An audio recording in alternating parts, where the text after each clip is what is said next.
we're never gonna probably forget having a gun pointed at us.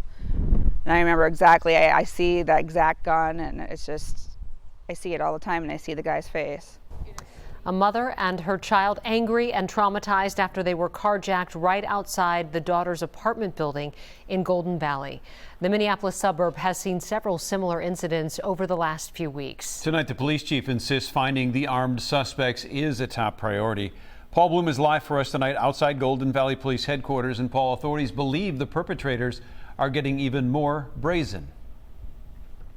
In fact, Randy and Kelsey, just last week, the driver of an Audi A5 was targeted while he was backing out of a parking space at a bustling Theo Worth golf course parking lot. And as you heard in that soundbite off the top, the shock, the trauma a mother and daughter are feeling tonight after they were carjacked while sitting in their vehicle having a heart-to-heart conversation.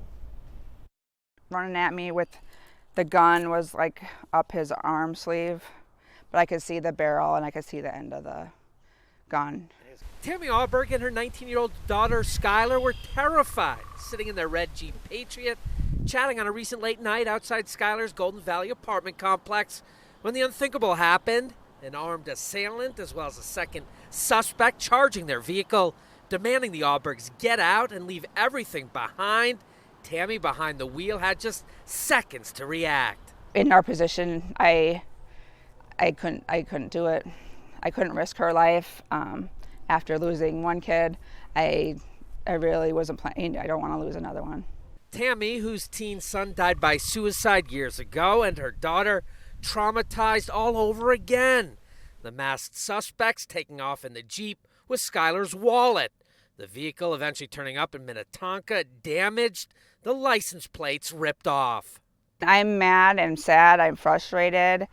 There's just a lot of things, and then the trauma just makes me just kind of just stop sometimes and just stare. It's just a lot. Sadly, the Aubergs joined a growing list of carjacking victims across the metro as suspects continue to terrorize innocent victims, sometimes simply for the thrill of a joyride.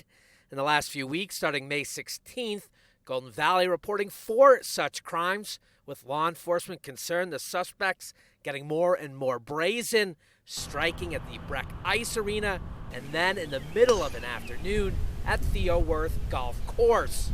This isn't something that any other typical crime, well, to just kind of be forgotten, but we're definitely putting in a lot of hours and a lot of resources to make arrests. And the chief went on to describe a very similar MO throughout all 4 of these Golden Valley carjackings. Unfortunately, no arrests at this time, but it is interesting to note in all 4 cases, all 4 vehicles have been recovered, though the Aubergs telling me on Thursday they just don't want their Jeep back. It's too upsetting to get back inside that vehicle. We're live outside Golden Valley Police Headquarters tonight. Paul Bloom, Fox 9.